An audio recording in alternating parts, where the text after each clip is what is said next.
ഇന്ന് നിയമസഭാ ഉപതെരഞ്ഞെടുപ്പുകളുടെ ഫലം പുറത്തു വന്നപ്പോൾ കോൺഗ്രസിനെ സംബന്ധിച്ച് വലിയ ആത്മവിശ്വാസം നൽകുന്ന ഫലമാണ് ഉണ്ടായിരിക്കുന്നത്. 8 മണ്ഡലങ്ങളിലാണ് ഉപതെരഞ്ഞെടുപ്പ് നടന്നത്, പല സംസ്ഥാനങ്ങളിലായിട്ട്. അതിൽ 2 എണ്ണത്തിൽ കോൺഗ്രസിന് വിജയിക്കാൻ കഴിഞ്ഞു. BJP 2 സീറ്റുകൾ നേടി.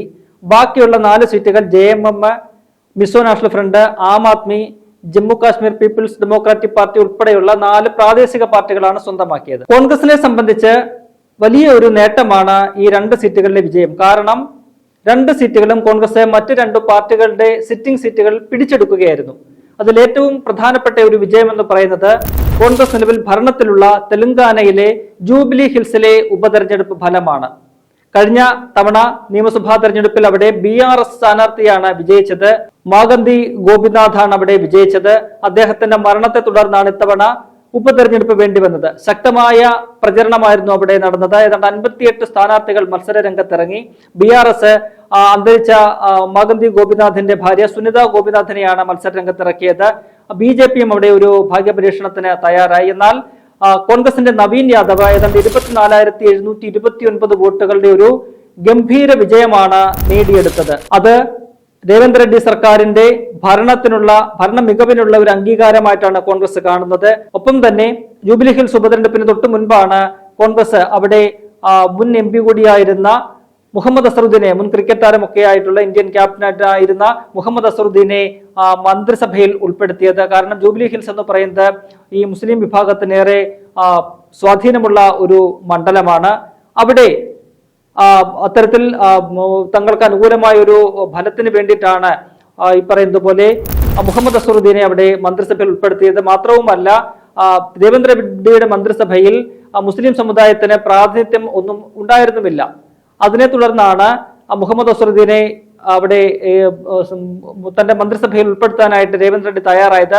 അതിന്റെയൊക്കെ ഒരു ഗുണം ഈ ഉപതെരഞ്ഞെടുപ്പിൽ സർക്കാരിനുണ്ടായി എന്നാണ് വിലയിരുത്തപ്പെടുന്നത്. കോൺഗ്രസിന്റെ മറ്റൊരു വിജയം എന്ന് പറയുന്നത് രാജസ്ഥാനിലെ അന്ത നിയമസഭാ മണ്ഡലത്തിലേതാണ്. അവിടെ നടന്ന ഉപതെരഞ്ഞെടുപ്പിൽ കോൺഗ്രസിന്റെ പ്രമോദ് ജെയിൻ ഭയ്യ 15,612 വോട്ടുകൾക്കാണ് വിജയിച്ചത്. BJPയുടെ സിറ്റിംഗ് സീറ്റാണ് കോൺഗ്രസ് പിടിച്ചെടുത്തത്. മോർപാൽ മീണ എന്ന BJPയുടെ സ്ഥാനാർത്ഥിയെയാണ് പ്രമോദ് ജെയിൻ ഭയ്യ പരാജയപ്പെടുത്തിയത്. അവിടെ നിലവിലെ BJPയുടെ MLA കൻവർലാൽ മീണയായിരുന്നു. കൻവർലാൽ മീണ 2005 ഒരു കേസിൽ ശിക്ഷിക്കപ്പെട്ട് അദ്ദേഹത്തിന് ജയിൽ ശിക്ഷ അനുഭവിക്കേണ്ടി വന്നു. 2005 ഒരു സർപഞ്ച് തെരഞ്ഞെടുപ്പിൽ അദ്ദേഹം ഈ ഒരു സർക്കാർ ഉദ്യോഗസ്ഥരെ തോക്കു ചൂണ്ടി ഭീഷണിപ്പെടുത്തി. ആ കേസിൽ വിചാരണ കോടതി അദ്ദേഹത്തെ 3 വർഷം തടവിന് ശിക്ഷിച്ചു. അത് സുപ്രീം കോടതി പോലും അദ്ദേഹത്തിന്റെ അപ്പീൽ തള്ളി. അങ്ങനെ ഈ വർഷം മെയ് മാസത്തിൽ സുപ്രീം കോടതി അപ്പീൽ തള്ളിയതോടുകൂടി അദ്ദേഹത്തിന് ജയിൽ ശിക്ഷ അനുഭവിക്കേണ്ടി വന്നു. തുടർന്നാണ് അദ്ദേഹം അയോഗ്യനാവുകയും ആ മണ്ഡലത്തിൽ ഉപതെരഞ്ഞെടുപ്പ് വേണ്ടിവരികയും ചെയ്തത്. അന്ന് കൻവർലാൽ മീണ 5,800ഓളം വോട്ടുകൾക്കാണ് ഈ പ്രമോദ് ജെയിൻ ഭയ്യയെ പരാജയപ്പെടുത്തിയത്. ആ പരാജയത്തിനൊരു മധുര പ്രതികാരം കൂടിയായി ഇത്തവണത്തെ 15,000 വോട്ടുകളുടെ ഒരു വിജയം. ഇത്തവണ BJP സ്ഥാനാർത്ഥി അവിടെ നന്നായിട്ട് വിയർത്തു. 3ാം സ്ഥാനത്തേക്ക് ഒരു ഘട്ടത്തിൽ പിന്തള്ളപ്പെടുന്ന ഒരു കാഴ്ച അവിടെ കണ്ടതാണ്. നരേഷ് മീണ എന്ന് പറയുന്ന ഒരു സ്വതന്ത്ര സ്ഥാനാർത്ഥി അവിടെ ഉണ്ടായിരുന്നു. അദ്ദേഹം ഏതാണ്ട് 53,800 വോട്ടുകൾ പിടിച്ചു. അങ്ങനെ അദ്ദേഹം 3ാം സ്ഥാനത്ത് പോയി. BJP സ്ഥാനാർത്ഥി മോർപാൽ മീണ 53,959 വോട്ടുകൾ പിടിച്ചു. 159 വോട്ടുകളുടെ ഒരു വ്യത്യാസം മാത്രമാണ് 2-3 സ്ഥാനങ്ങൾ തമ്മിലുള്ളത്. ആദ്യ റൗണ്ടുകളിലൊക്കെ തന്നെ BJP സ്ഥാനാർത്ഥി 3ാം സ്ഥാനത്തേക്ക് പിന്തള്ളുന്ന ഒരു കാഴ്ച കണ്ടു. അവസാന റൗണ്ടുകളിലാണ് BJPക്ക് 2ാം സ്ഥാനത്തേക്ക് വരാൻ കഴിഞ്ഞത്. എന്തായാലും രാജസ്ഥാനിൽ BJP ഭരണത്തിലുള്ള ഒരു സംസ്ഥാനം കൂടിയാണ്.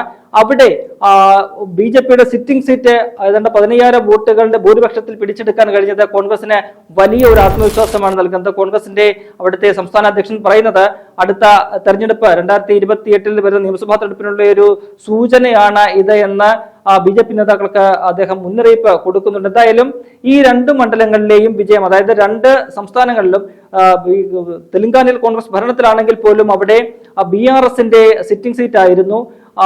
ഒപ്പം തന്നെ രാജസ്ഥാനിൽ അവർ പ്രതിപക്ഷത്തിരുന്നു കൊണ്ട് ഭരണപക്ഷത്തുള്ള BJPയുടെ ഒരു സിറ്റിംഗ് സീറ്റ്, അങ്ങനെ 2 സിറ്റിംഗ് സീറ്റുകൾ പിടിച്ചെടുത്തുകൊണ്ട് വളരെ മികച്ച ഒരു പ്രകടനമാണ് ഈ ഉപതെരഞ്ഞെടുപ്പിൽ കോൺഗ്രസ് കാഴ്ചവെച്ചിരിക്കുന്നത്.